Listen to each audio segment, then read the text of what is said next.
नमस्कार. न्यूज 18 लोकमतवर आपण पाहताय महामुंबई. मुख्यमंत्री एकनाथ शिंदे आणि उपमुख्यमंत्री देवेंद्र फडणवीस यांनी मेट्रो 2A आणि मेट्रो 7 या प्रकल्पाच्या कामाची पाहणी केली. अंधेरी ते दहिसर असा हा मेट्रोचा मार्ग असणार आहे. मेट्रोचा हा टप्पा सुरू झाल्यानंतर पश्चिम उपनगरातील वाहतूक कोंडी सुटायला मदत होईल अशी अपेक्षा आहे. दरम्यान या प्रकल्पाचं उद्घाटन पंतप्रधान नरेंद्र मोदी यांच्या हस्ते होणार आहे. येत्या 19 जानेवारीला या प्रकल्पाचं लोकार्पण होईल. या प्रकल्पामुळे लाखो प्रवाशांना दिलासा मिळणार असून वाहतुकीची कोंडी सुटेल अशी अपेक्षा आहे. 35 किलोमीटरची मेट्रो अंधेरी, दहिसर, विरा, वर्सोवा, गोरेगाव या संपूर्ण जवळपास 33 स्टेशन्स आहेत. या सर्व वेस्टर्न मुंबईतल्या लाखो प्रवाशांना ही मेट्रो दिलासा देणारी आहे. रस्त्यावरची वाहतूक कमी होईल आणि लोकांना मोठा रिलीफ मिळेल आणि या अतिशय महत्त्वाकांक्षी प्रकल्पाचं उद्घाटन देशाचे आदरणीय प्रधानमंत्री मोदी साहेबांच्या शुभ हस्ते या ठिकाणी 19 तारखेला होतंय. दरम्यान मेट्रो 2A ची माहिती आपण थोडक्यात जाणून घेऊयात. हा रूट कसा आहे, कोणकोणती स्टेशनं या रूटवर येतात. साधारण 18.5 किलोमीटर लांबीचा मेट्रो 2A हा प्रकल्प आहे. दहिसर पश्चिम ते DN नगर या दरम्यान इथून मेट्रो धावेल. दहिसर पूर्व, त्यानंतर अप्पर दहिसर, कांदरपाडा, मंडपेश्वर, टेकसर, बोरिवली पश्चिम,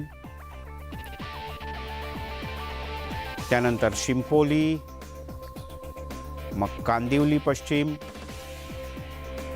डहाणूकरवाडी ही सगळी मेट्रो 2A वरची स्टेशनं पाहतो आहोत आपण.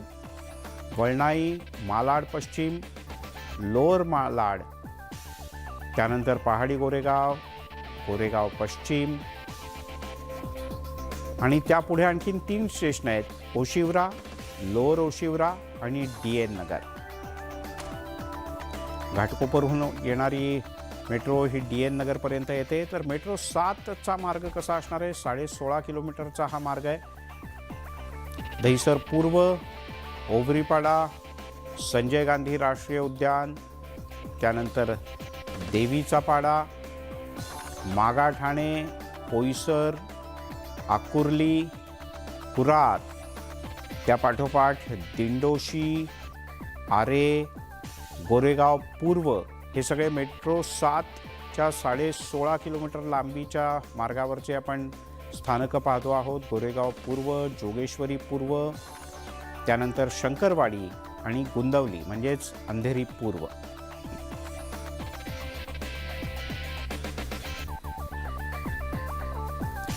दरम्यान पंतप्रधान नरेंद्र मोदी 19 जानेवारीला मुंबईच्या दौऱ्यावर आहेत. पण मोदींच्या या दौऱ्याच्या आधीच ठाकरेंच्या शिवसेनेनं यावरूनच भाजपवर टीका सुरू केली.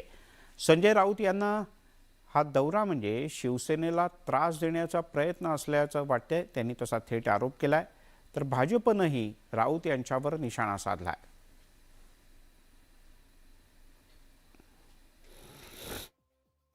मुख्यमंत्री उपमुख्यमंत्र्यांनी प्रधानमंत्र्यांची तारीख बदलता आली असती, पण या राज्यातील गुंतवणुकीपेक्षा त्यांना प्रधानमंत्र्यांचे राजकीय कार्यक्रम, त्याचं लक्ष मुंबई महानगरपालिका आहे. शिवसेनेला त्रास देणं किंवा शिवसेनेचा पराभव करणं हे एकमेव आहे. ज्यांचा अभ्यास कच्चा आहे आणि ज्यांच्याकडे घरात पाटी असती तर बरं झालं असतं. रोज अबकडं काढता आलं असतं तर थोडं ज्ञानही मिळालं असतं. अशा संजय राऊतांची प्रतिक्रिया म्हणजे खाई त्याला खवखव आणि त्याच्या पलीकडे काही नाही. शिवसेना संपवण्याकरता माननीय मोदीजींची गरज भासत नाही. संजय राऊतच काफी आहे. तेच शिवसेना संपवत आहे. त्यामुळे मोदीजींना याची गरज नाही. तिकडे शिवसेना ठाकरे गटाकडून लवकरच नवा युवा नेता लॉन्च होणार असल्याची शक्यता निर्माण झाली आहे. मुंबईतल्या गिरगावमध्ये तेजस ठाकरे यांचं पोस्टर लावण्यात आलंय. त्यामुळे तेजस ठाकरे राजकारणात सक्रिय होणार असल्याची चर्चा आहे. तेजसचा मोठा भाऊ आदित्य ठाकरे राजकारणात सक्रिय आहे. आदित्य ठाकरे यांनी पर्यावरण मंत्री म्हणूनही त्यांच्या कामाचा ठसा उमटवण्याचा प्रयत्न केला. युवा सेनेच्या माध्यमातून आदित्य ठाकरे यांनी सक्रिय राजकारणात प्रवेश केला, तर तेजस ठाकरे यांच्याकडे अद्याप कोणतंही औपचारिक राजकीय पद नाही. तेजस ठाकरे राजकारणात सक्रिय होणार असतील तर हा त्यांचा आणि ठाकरे गटाचा प्रश्न असल्याची प्रतिक्रिया भाजपनं दिली आहे. गिरगावात तेजस ठाकरेचे पोस्टर लागले. आजची शांतता उद्याचे वादळ अशा प्रकारचे पोस्टर आहे. राजकारणात सक्रिय होण्याची खूप चर्चा आहे. आम्ही स्वागत करतो. आम्ही आनंद आहे. कधी येतात एवढंच पाहतो आम्ही. आनंद आहे ना. ठाकरे नावाचं वादळ हे 6 महिन्यापूर्वीच निवळलेलं आहे. मुंबईने अशी खूप वादळं पाहिली आणि खूप वादळं आली आणि खूप वादळं येऊन गेली. आजच्या तारखेला एकच गोष्ट तुम्हाला सांगतो, मुंबई असेल, महाराष्ट्र असेल, हा देश असेल, या राज्यामध्ये देशामध्ये एकच वादळ आहे आणि ते आहे माननीय मोदी नावाचा परवाचं वादळ. बाळासाहेबांचे शिवसेना पक्षाचे आमदार सदा सरवणकर यांच्या अडचणींमध्ये मोठी वाढ होणार असं दिसतंय. कारण फॉरेन्सिक विभागानं दिलेल्या अहवालात गोळी त्यांच्याच पिस्तूलमधून झाडली गेली असं समोर येत आहे. त्यामुळे या प्रकरणात सरवणकर यांच्यावर सरकार काय कारवाई करणार याकडे सगळ्यांचं लक्ष आहे.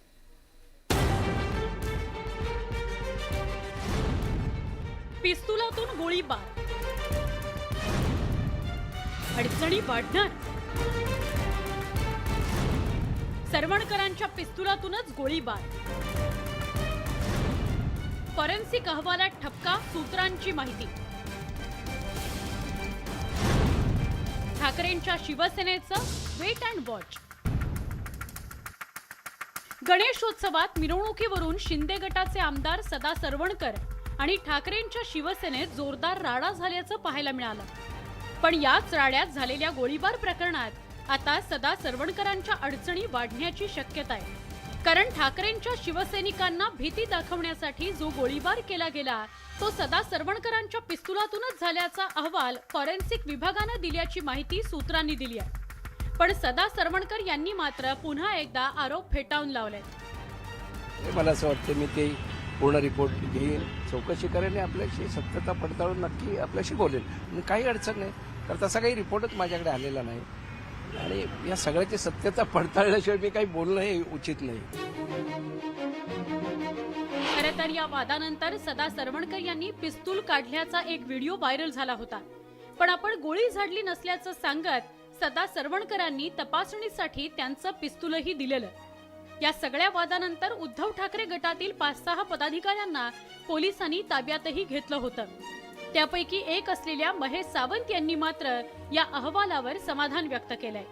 पोलिसांकडे आम्ही आता आमचे अर्ज देणारच आहेत की बाबा अहवाल आलाय तर तुम्ही कायदेशीर त्यांच्यावरती ऍक्शन घ्या. आता तशी सर्वसामान्य लोकांवरती घेतात तशी आमदार असले म्हणून सर्व नियम तर सगळ्यांना आणि जे काही शासनाने आपले केलेले आहेत कलम ते सगळ्यांना समान आहेत. त्यामुळे त्या समान कलमाखाली त्यांना अटक करा किंवा काही करा त्याचा आम्ही अहवाल मागवू. स्पर्धा यंदा भारतात हैदराबादमध्ये पहिल्यांदाच होती. या स्पर्धेचा काउंटडाऊन सोहळा मुंबईतल्या गेटवे ऑफ इंडिया इथे पार पडला. या सोहळ्याला मुख्यमंत्री एकनाथ शिंदे, केंद्रीय मंत्री नितीन गडकरी हे उपस्थित होते.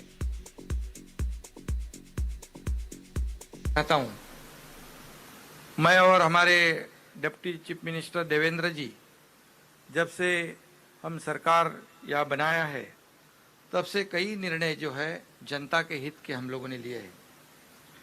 ऐसा अनिल जी ये रेस आपकी जो है अभी शुरू होएगी, लेकिन हम लोग ने भी एक रेस खेली थी 6 महीना पहले 30 जून को. उस रेस में भी हम लोग जीत गए और उसी तेजी से हम लोग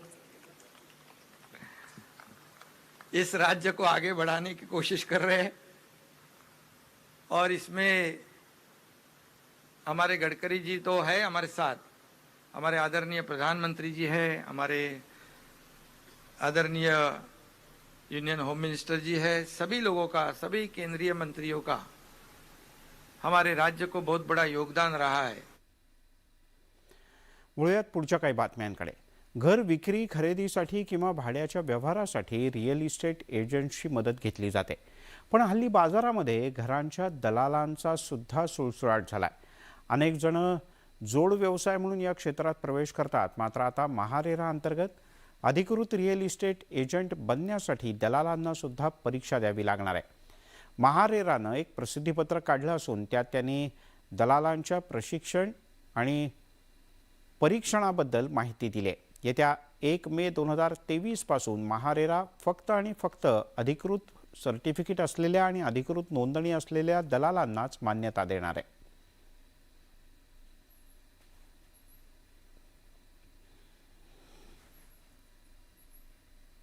नांदेड आणि रायगडच्या नंतर ठाण्यातून एक धक्कादायक बातमी आहे. कारण ठाण्यातही डोपिंगचं लोण पसरतंय की काय असं वाटतंय. ठाण्यामध्ये पोलीस भरतीच्या दरम्यान बूस्टर डोस घेऊन भरतीमध्ये उतरलेला तरुण सापडला. त्यामुळे एकच खळबळ उडाली. संबंधित तरुणाच्याकडे 2 सिरिंज आणि 1 लिक्विड बॉटल सापडली आहे. पोलिसांनी हे सगळं साहित्य जप्त केलंय. ठाणे पोलिसांनी केलेली ही एक महत्त्वपूर्ण कारवाई आहे. दरम्यान डोपिंगच्या बद्दलची माहिती आणि इतर उमेदवारांच्या मुळेच ती समोर आली. आता या तरुणाला कारवाई करून ताब्यात घेण्यात आलं, तसंच भरतीतून बाद करण्यात आलं. काही दिवसांपूर्वी रायगड आणि नांदेडमध्ये सुद्धा भरती प्रक्रियेच्या दरम्यान उमेदवारांनी उत्तेजक द्रव्य घेतल्याचं समोर आलं होतं.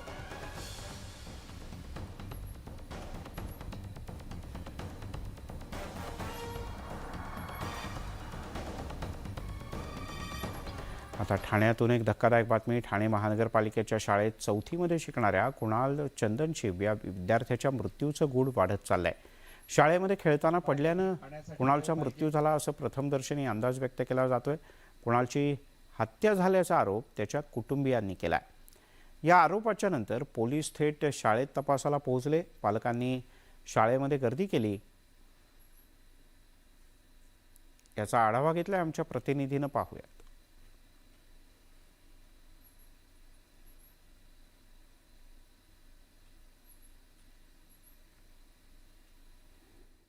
आम्ही त्याच्यावर इन्क्वेस्ट पंचनामा वगैरे करून PM साठी डॉक्टरांकडे दिलेलं आहे. पण काल उशीर झाला होता. रात्री पोस्टमॉर्टम करत नाही डॉक्टर, म्हणून आज सकाळी पोस्टमॉर्टम केलेलं आहे. पोस्टमॉर्टम नंतर आम्हाला प्रोव्हिजनल सर्टिफिकेट जे असतं ते डॉक्टरांचं प्राप्त झालेलं आहे. परंतु त्याच्यात कॉज ऑफ डेथ म्हणजे मृत्यूचं कारण हे राखीव ठेवलेलं आहे. ते PM नोट्स ज्यावेळेस मिळतील त्यावेळेस डॉक्टरांकडनं ते क्लिअर होईल. आता सध्या तपास चालू आहे.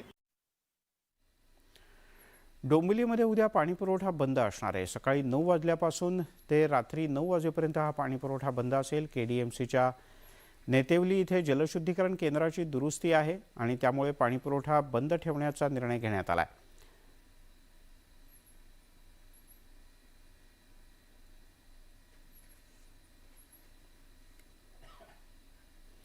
आणि आता एक मोठी बातमी हाती येते. CBIच्या छापेमारीत $1,00,000 आणि 2 कोटींची रोख रक्कम मुंबईतून जप्त करण्यात आली. PSL घोटाळ्याच्या संदर्भात छापेमारी सुरू होती आणि त्यावेळेला हा सगळा प्रकार उघडकीस आला. PSL लिमिटेडनं कॅनरा बँकेच्याकडून 428 कोटी रुपयांचं कर्ज घेत घोटाळा केल्याचा आरोप समोर येतोय.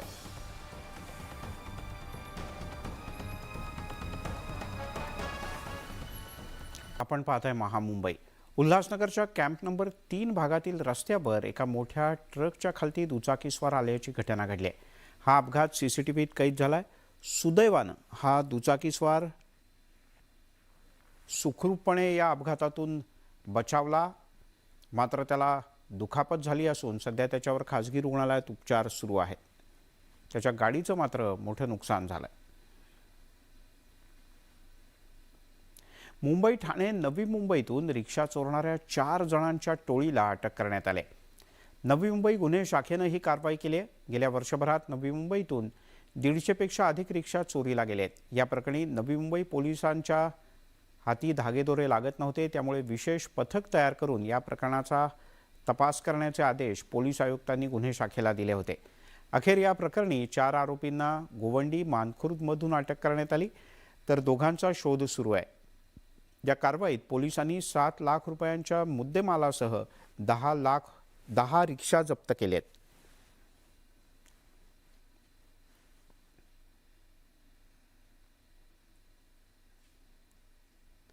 मुंबईतल्या दहिसर पोलिसांनी 3 चोरट्यांना अटक करून त्यांच्याकडून 7 गुन्ह्यांची उकल केली आहे. या चोरट्यांच्याकडून लाखोंचा मुद्देमाल जप्त करण्यात आला आहे. हे चोर परिसरात रेकी करून चोरी करायचे. एका चोरीच्या तपासावेळी CCTV फुटेजमध्ये हे तिघे संशयास्पदपणे फिरताना दिसले. याच फुटेजच्या आधारे दहिसर पोलिसांनी 3 आरोपींना बोईसर वाणगाव मालाड या परिसरातून अटक केली. आरोपींच्याकडून 12 ग्रॅम सोन्याचे दागिने, रोख रक्कम, 6 मोबाईल आणि चोरीसाठी वापरलेली हत्यारं जप्त करण्यात आली आहेत.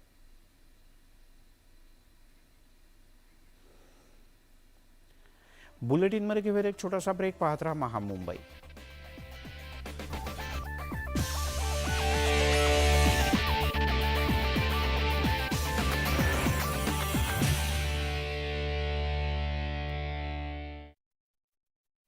करण्यासाठी 14 लेपर्ड रणगाडे देण्याच्या शक्यतेवर तिन्ही नेत्यांनी चर्चा केली. तसंच तीनही देशांमधील धोरणात्मक सहकार्याला एक पाऊल पुढे नेण्याचं निश्चित करण्यात आलं.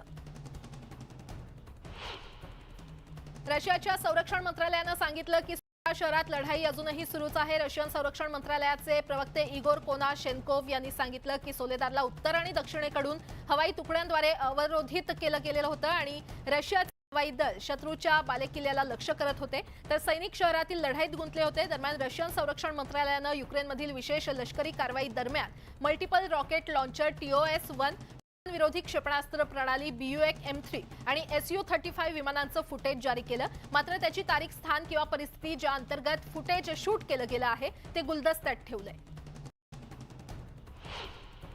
ईशान्य युक्रेनमधील खार्किव शहरातील फटाक्यांच्या कारखान्याला मंगळवारी उशिरा रशियन हल्ल्याचा फटका बसला असं स्थानिक अधिकाऱ्यांनी सांगितलं. यात सुदैवानं कोणतीही जीवितहानी झाली नाही. अधिकाऱ्यांनी सांगितलं की व्यावसायिकांनी खार्किवच्या कीव जिल्ह्यात धडक दिली. खार्किव प्रदेशाच्या लष्करी प्रशासनाचे प्रमुख ओलेसिने हुबोव म्हणाले की राज्य आपत्कालीन सेवेच्या विशेषज्ञ साईटवर काम करत आहे. विरोधी पक्षनेते लुईस फर्नांडो कॅमाचो आणि इतर अटक झालेल्यांच्या सुटकेची मागणी करत विविध गट रस्त्यावर उतरल्यानं बोलिव्हियाच्या राजधानी मंगळवारी तणावाचं वातावरण होतं. त्यानंतर रात्री उशिरा 2 गटात हाणामारी झाली. देशाचे प्रमुख विरोधी पक्षनेते कॅमाचो यांना दहशतवादाच्या आरोपाचा सामना करताना चाचणीपूर्व नजरकैदेत राहण्याचे आदेश देण्यात आले आहेत. त्यांच्या अटकेमुळे कॅमाचो समर्थकांनी निदर्शनं केली, तर पोलिसांनी समर्थकांची धरपकड केली. तैवानच्या सैन्यानं नववर्षाच्या सुट्टीपूर्वी चीनच्या तोंड देण्यासाठी आपली संरक्षण क्षमता दर्शवण्यासाठी बुधवारपासून 2 दिवसीय संयुक्त सैन्य कवायती आयोजित केल्या. चीनच्या पीपल्स लिबरेशन आर्मीच्या वाढत्या तणावादरम्यान सिंचूमध्ये मिराज लढाऊ विमानांनी ड्रिलमध्ये आपत्कालीन टेक ऑफ क्षमता प्रदर्शित केली गेली. बीजिंग जवळजवळ दररोज तैवानकडे विमानं आणि युद्धनौका पाठवते. अनेकदा 100 मैलावर तैवान सामुद्रधुनीची मध्यरेषा. चीननं अलीकडच्या वर्षात स्वयंशासित बेटाकडे जवळजवळ दररोज युद्ध विमान किंवा नौदलाची जहाजं पाठवून तैवानच्या लष्करावर दबाव वाढवलेला आहे. ब्राझीलची राजधानी ब्राझिलियामध्ये पोलिसांनी वाहतुकीचा मुख्य मार्ग बंद केला. फक्त बॅरिकेड्स लावून पादचाऱ्यांचा प्रवेश मर्यादित ठेवण्यात आलेला आहे. शांततापूर्ण निदर्शनासाठी राखीव असलेल्या मार्गावरील आणखी एक लहान क्षेत्र पोलीस दल आणि राष्ट्रीय सुरक्षकांनी त्यांच्यासाठी असणार आहे, असं अधिकारी रिकार्डो कॅपेली यांनी सांगितलं. 8 जानेवारीला माजी राष्ट्राध्यक्ष जेर बोल्सोनारो यांच्या समर्थकांनी काँग्रेस, सर्वोच्च न्यायालय आणि राष्ट्रपती राजवाड्यात घुसून सरकारच्या 3 महत्त्वाच्या इमारतींची नासधूस केली होती. अधिकाऱ्यांनी सुमारे 1500 दंगलखोरांना ताब्यात घेतलं. त्यापैकी शेकडो जणांची रवानगी तुरुंगात करण्यात आली आहे.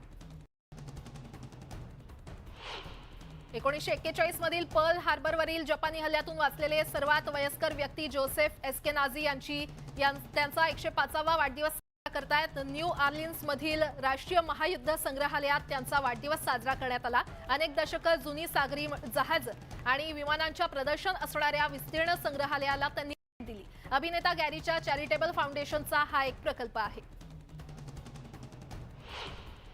रोमानियाची राजधानी बुखारेस्ट येथील न्यायालयानं अँड्र्यू टेट यांना संघटित गुन्हेगारी गटाचा आणि मानवी तस्करीचा भाग असल्याच्या आरोपाखाली चौकशी करणाऱ्या फिर्यादींद्वारे मालमत्ता जप्तीविरुद्ध केलेले अपील नाकारलेलं आहे. 29 डिसेंबर रोजी बुखारेस्टमध्ये त्याचा भाऊ ट्रिस्टन आणि 2 रोमानियन महिलांसह ताब्यात घेण्यात आलं होतं. या प्रकरणाचा तपास करणाऱ्या सरकारी वकिलांनी डिसेंबरच्या छाप्यांमध्ये आतापर्यंत 15 आलिशान कार जप्त केल्यात. त्यापैकी किमान 7 टेट बंधूंच्या मालकीच्या आहेत. इजिप्तच्या चलनाचे मूल्य बुधवारी अमेरिकन डॉलरच्या तुलनेत विक्रमी निच्चांकी पातळीवर घसरलेलं आहे. मुख्य व्याजदर वाढवण्याच्या आणि इजिप्शियन पाऊंडचं अवमूल्यन करण्याच्या देशाच्या सेंट्रल बँकेनं अलीकडच्या काही महिन्यात घेतलेल्या निर्णयांमुळे लाखो रहिवाशांना आर्थिक धक्का बसलाय. वाढत्या किमतींशी लढा देण्यासाठी आणि परकीय चलनाच्या तुटवड्यामध्ये बेल आउट कर्जासाठी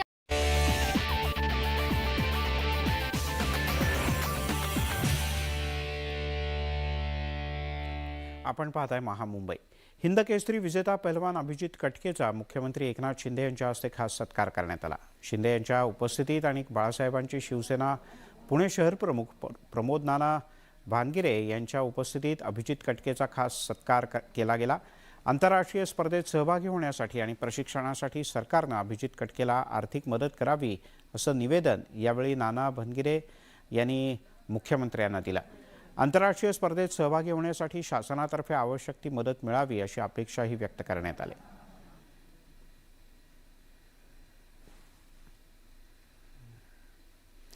यासोबतच महामुंबईमध्ये इथेच थांबूयात. सर्व प्रकारच्या ताज्या अपडेटसाठी news18lokmat.com या आमच्या वेबसाईटला लॉग ऑन करा. फेसबुक, ट्विटरवर आम्हाला फॉलो करा. आमच्या यूट्यूब चॅनलला सबस्क्राईब करा.